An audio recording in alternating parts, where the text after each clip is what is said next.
Moi, il y a des pensées en moi.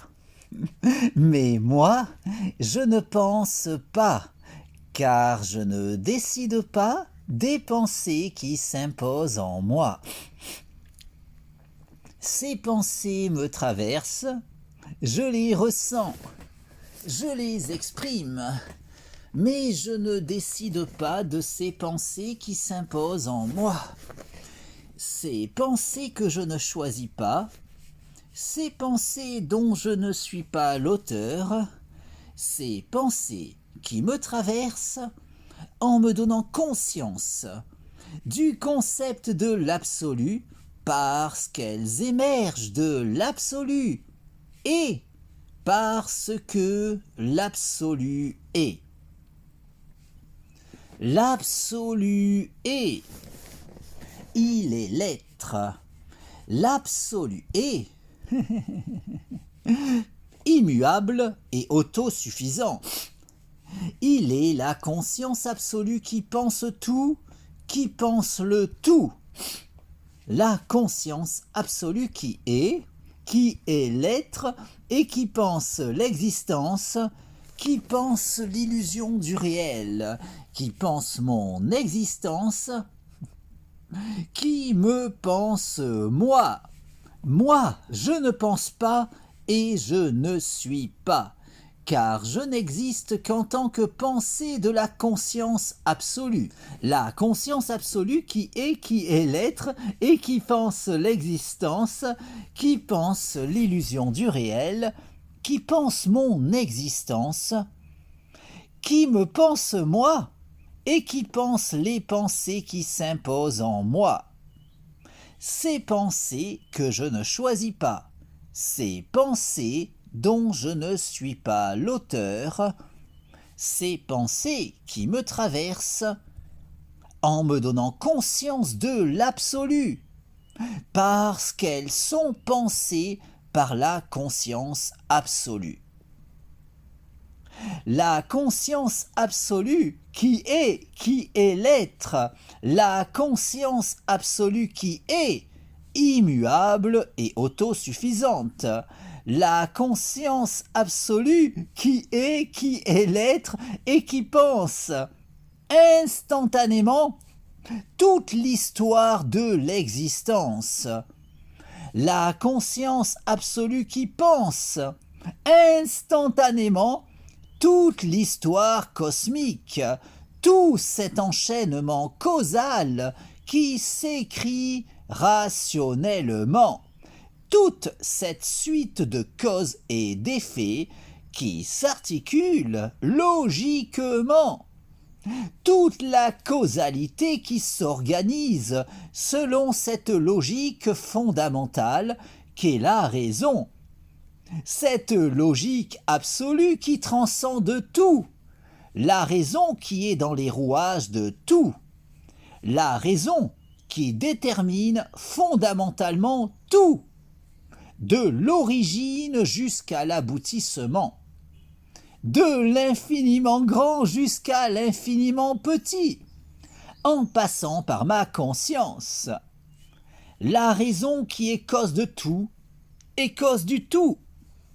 La raison qui est absolue, immuable et autosuffisante. La raison qui est l'absolu. La conscience absolue qui pense tout, qui pense le tout.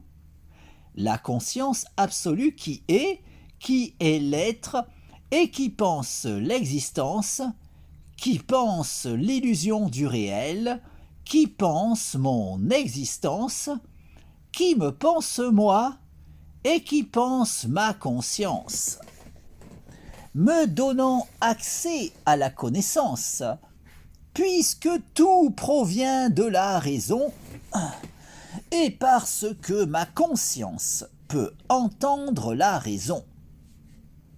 Un entendement pouvant être optimisé, en se disciplinant à cultiver cette harmonisation entre la psyché et la raison qu'est le raisonnement, au point qu'en dépit des limites évidentes de mon entendement personnel, tant que je m'appliquerai à m'investir dans le perfectionnement de mon aptitude personnelle d'écoute de la raison, je pourrai assurément continuer d'en apprendre toujours davantage sur tout, en étant assuré de pouvoir indéfiniment aller toujours plus loin, encore plus loin, sur la voie de la vérité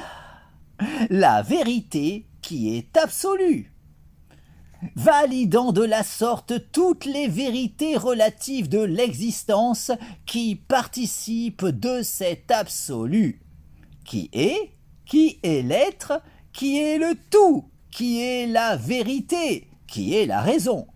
Cause de tout, cause du tout et cause de soi. La raison qui est absolue, immuable et autosuffisante. La raison qui est l'absolu.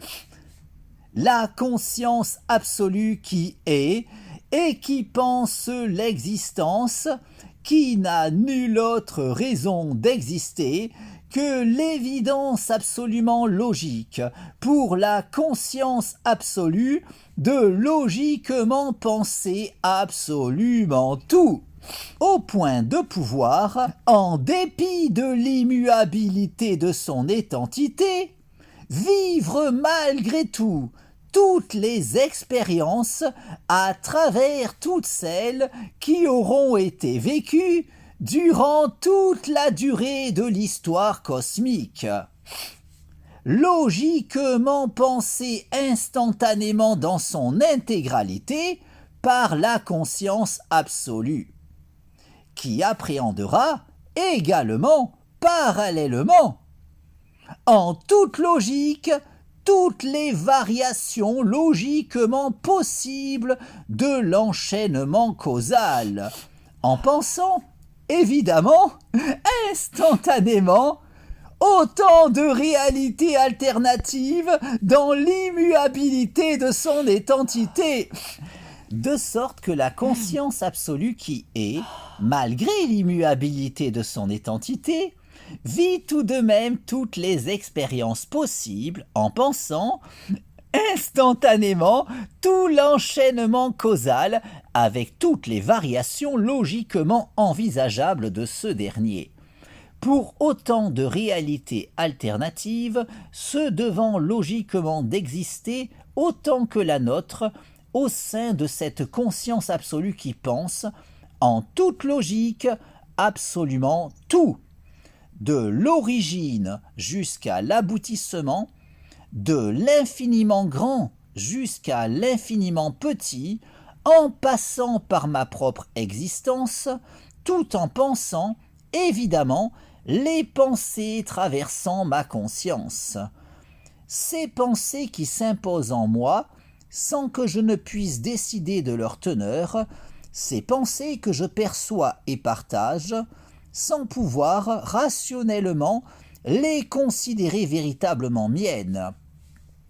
Ces pensées qui me traversent, en me donnant conscience de l'absolu, parce qu'elles sont pensées par la conscience absolue qui est, et qui pense l'existence, qui pense l'illusion du réel, qui pense mon existence, qui me pense moi, et qui pense les pensées qui s'imposent en moi, en comprenant nécessairement toutes les idées émergeant de ces pensées qui me traversent, dont, évidemment, tous les mondes imaginaires pouvant émerger de ces pensées dont je ne suis pas l'auteur, autant de mondes qui ne doivent leur existence, fussent-elles uniquement dans ces pensées s'imposant en ma psyché, qu'en raison de l'évidence absolue de devoir logiquement exister dans la conscience absolue. Puisqu'au vu de son statut, cette dernière ne saurait manquer de penser quoi que ce soit, au point qu'en raison de son absolutisme, cette conscience qui est, en toute logique, la seule et unique véritable conscience, qui, étant absolue, pensera logiquement tout, de l'origine jusqu'à l'aboutissement, de l'infiniment grand jusqu'à l'infiniment petit, en passant par ma conscience, en comprenant, évidemment, les pensées s'imposant en cette dernière, y compris, en toute logique, tout monde imaginaire pouvant émerger de ces pensées que je ne choisis pas. Autant de mondes qui, en conséquence, ne sauraient logiquement être moins réels que celui dans lequel j'évolue, un monde n'existant en vérité qu'en tant que pensée de la conscience absolue, tout comme les mondes imaginaires peuplant ces pensées traversant ma psyché, des pensées logiquement pensées par la conscience absolue qui, en toute logique, pense évidemment tout. La conscience absolue qui est, tout en étant l'être à elle toute seule, et tout en étant également, en raison de son absolutisme, en toute logique, immuable et autosuffisante, au point de vivre toutes les expériences possibles et imaginables, en pensant instantanément toute l'histoire cosmique, avec toutes les variations logiquement envisageables de la causalité, en vivant les expériences de toutes les formes de vie qui se devront nécessairement d'exister au cours de ce devenir instantanément pensé dans son intégralité par la conscience absolue qui, malgré l'immuabilité de son identité, peut ainsi vivre toutes les expériences en pensant notamment les vies de tout un chacun d'entre nous, tout en pensant autant de mondes imaginaires qu'il aura pu en émerger, d'autant de psyché au cours de l'histoire cosmique. Légitimant l'existence de notre univers, tout comme les innombrables réalités alternatives de ce dernier, logiquement légitimées par les lois de la probabilité, ainsi qu'autant de mondes imaginaires qui auront émergé d'autant de psyché à travers le temps, un tout n'existant qu'en tant que pensée de la conscience absolue qui, étant l'être à elle toute seule, tout en étant, logiquement, en raison de son absolutisme, immuable et autosuffisante, au point qu'en tant que conscience absolue, nécessairement immuable et autosuffisante, la conscience absolue qui est, pense forcément, instantanément, toute l'histoire de l'existence. Cette illusion du réel, qui n'a nulle autre raison d'exister qu'en tant que pensée de la conscience absolue, qui, en tant que telle, ne saurait manquer de penser quoi que ce soit, au point que la conscience absolue qui est, dans l'immuabilité de son identité, vit tout de même toutes les expériences possibles et imaginables en pensant instantanément absolument tout, avec autant de mondes parallèles au nôtre qu'il pourra y avoir dans les imaginaires d'autant de psyché à travers l'univers, tout comme autant de réalités alternatives à ce dernier qui pourront se montrer logiquement probables selon les lois de la probabilité pour cet enchaînement causal écrivant notre histoire. Une causalité totalement structurée sur la raison, cette logique fondamentale qui détermine tout, de l'origine jusqu'à l'aboutissement, de l'infiniment grand jusqu'à l'infiniment petit, en passant par ma conscience, tout en me donnant conscience de cette logique absolue. D'où ma propension à pouvoir évoluer vers la connaissance, puisqu'évoluant personnellement dans un monde totalement fondé sur la raison, tout en étant personnellement capable de percevoir la raison. Car c'est uniquement pour cela que le monde m'est connaissable, puisque tout repose fondamentalement sur la raison, et parce que ma conscience peut entendre la raison. Cette logique absolue qui, à l'opposé de cet avis trop souvent soutenu, ne saurait souffrir la moindre limite, de sorte qu'il ne saurait y avoir la moindre question pouvant échapper à ses lumières, puisqu'en raison de son statut de brique fondamentale de l'enchaînement causal, étant le moteur fondamental de la causalité, le rouage essentiel de cette suite de causes et d'effets écrivant l'histoire cosmique, la raison est, en toute logique, ce qui détermine absolument tout. Et ce, sans le moindre intermédiaire véritable, puisqu'elle détermine absolument tout, au point qu'elle ne saurait ignorer quoi que ce soit, pas même les raisons du cœur, même si l'on peinera davantage à aiguiser notre perception de la logique absolue lorsqu'on voudra employer cette dernière afin de saisir ce qu'il pourra sembler y avoir de plus intime selon tout un chacun, en tout un chacun d'entre nous. Des limites à notre entendement qui, bien que bien malaisées à surpasser, ne sauraient témoigner des supposées limites de la raison que trop de personnes s'obstinent à présupposer la concernant. Puisqu'étant dans les rouages de tout, cette logique fondamentale qui détermine absolument tout, jouit logiquement de la connaissance de tout, la connaissance du tout, la connaissance de soi, puisqu'étant le tout, tout en étant, en raison de son absolutisme, cause de tout, cause du tout et cause de soi, au point qu'elle ne saurait ignorer quoi que ce soit dans le tout, quand bien même notre perception de la raison pourrait se montrer bien plus difficilement optimisable lorsqu'il nous importera d'employer la logique absolue pour nous éclairer sur les questions concernant ce que l'on considère comme fondamentalement particulièrement intime nous concernant, même si en raison de la nature de la raison, étant donné que cette dernière détermine absolument tout, tout comme en raison de la raison de notre capacité à connaître le monde, tout comme à optimiser notre connaissance concernant ce dernier,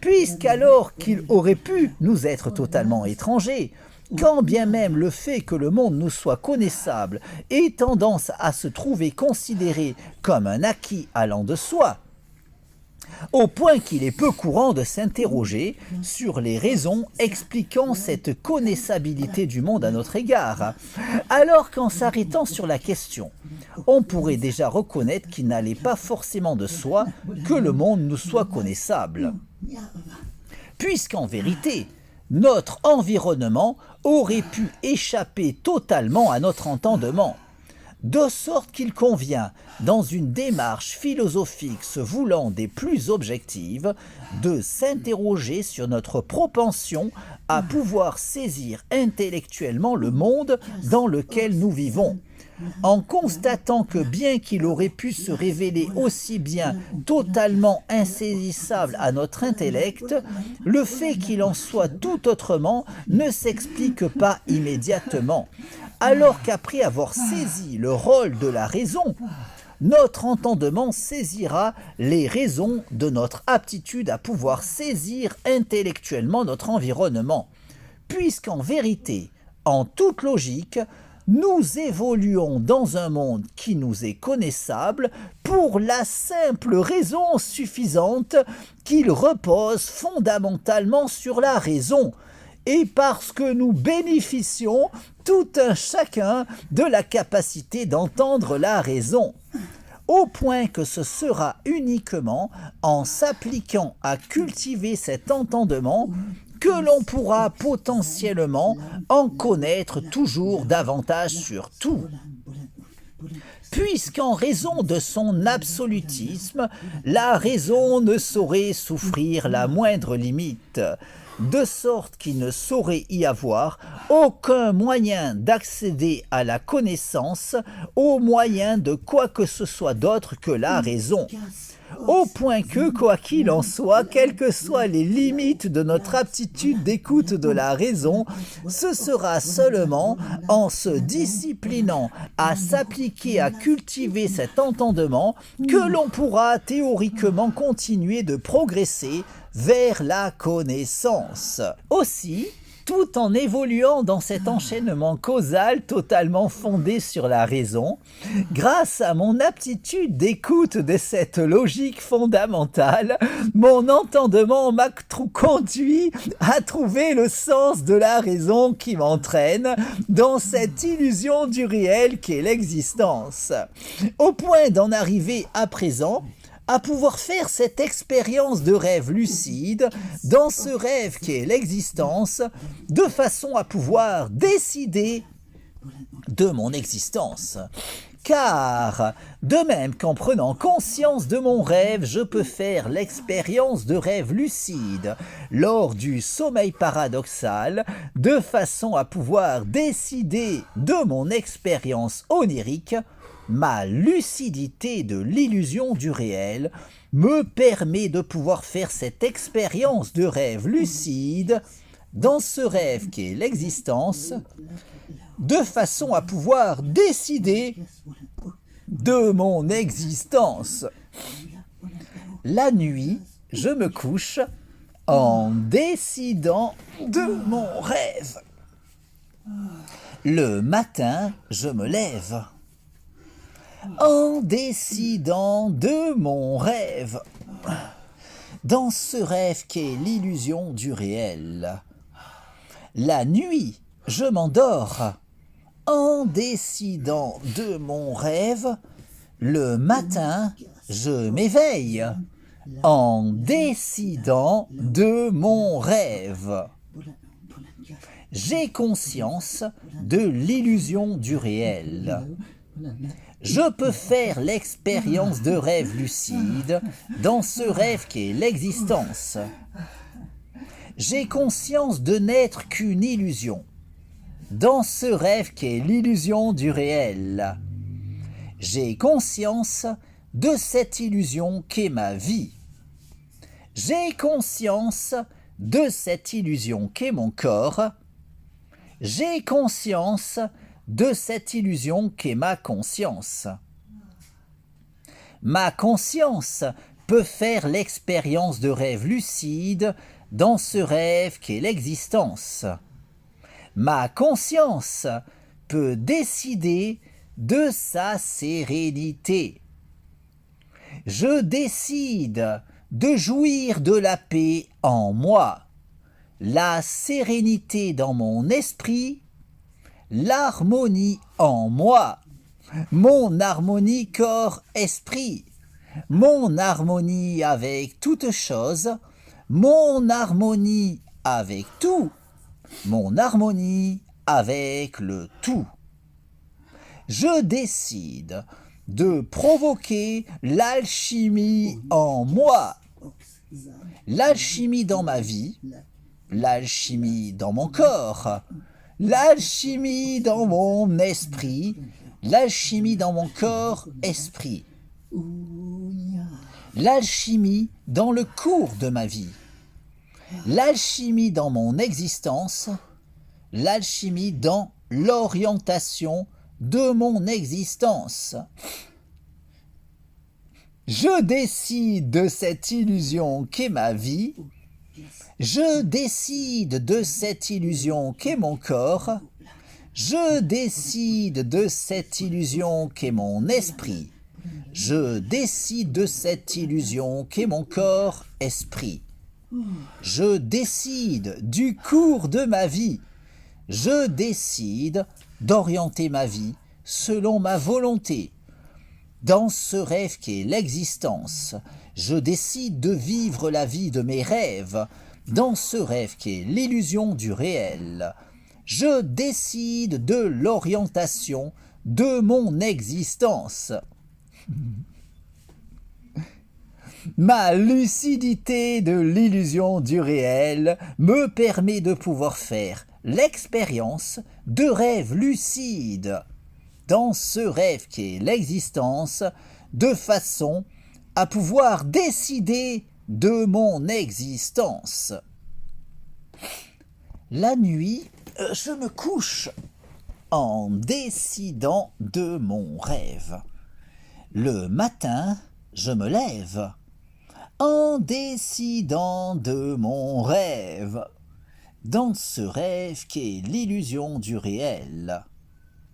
La nuit, je m'endors en décidant de mon rêve. Le matin, je me réveille en décidant de mon rêve. Ma lucidité de l'illusion du réel me permet de pouvoir faire l'expérience de rêve lucide dans ce rêve qu'est l'existence, de façon à pouvoir évoluer sur le chemin de l'accomplissement de mon moi. Car davantage je cultiverai ma lucidité, davantage je pourrai aller plus loin, toujours plus loin, n'ayant nulle autre limite que celle que je m'imposerai, de sorte qu'en cultivant toujours davantage ma lucidité, je pourrai toujours davantage poursuivre mon cheminement sur la voie de l'ascension de mon moi. Awa. La nuit, je me couche en décidant de mon rêve. Le matin, je me lève en décidant de mon rêve, dans ce rêve qui est l'illusion du réel. La nuit, je m'endors en décidant de mon rêve. Le matin, je m'éveille en décidant de mon rêve. Awa. Ma lucidité de l'illusion du réel me permet de pouvoir faire l'expérience de rêve lucide dans ce rêve qu'est l'existence, de façon à pouvoir décider de mon existence. Je décide de cette illusion qu'est ma vie. Je décide de cette illusion qu'est mon corps. Je décide de cette illusion qu'est mon esprit. Je décide de cette illusion qu'est mon corps-esprit. Je décide de jouir d'une santé optimale. Je décide de jouir d'un corps en bonne santé. Je décide de jouir d'une santé optimale corps-esprit. Je décide de jouir d'une jeunesse éternelle. Je décide de vivre éternellement. Je décide de vivre éternellement en jouissant d'une jeunesse éternelle et d'une santé optimale corps-esprit. Ma lucidité de l'illusion du réel me permet de pouvoir faire l'expérience de rêve lucide dans ce rêve qu'est l'existence, de façon à pouvoir décider de mon existence. La nuit, je me couche en décidant de mon rêve. Le matin, je me lève en décidant de mon rêve, dans ce rêve qui est l'illusion du réel. La nuit, je m'endors en décidant de mon rêve. Le matin, je m'éveille en décidant de mon rêve. Awa. Ma lucidité de l'illusion du réel me permet de pouvoir faire l'expérience de rêve lucide dans ce rêve qu'est l'existence, de façon à pouvoir évoluer sur la voie de l'ascension de mon moi. Awa. Ma lucidité de l'illusion du réel me permet de pouvoir faire l'expérience de rêve lucide dans ce rêve qu'est l'existence, de façon à pouvoir évoluer sur la voie de l'ascension de mon moi. Awa. Ma lucidité de l'illusion du réel me permet de pouvoir faire l'expérience de rêve lucide dans ce rêve qu'est l'existence, de façon à pouvoir évoluer sur la voie de l'ascension de mon moi. Awa.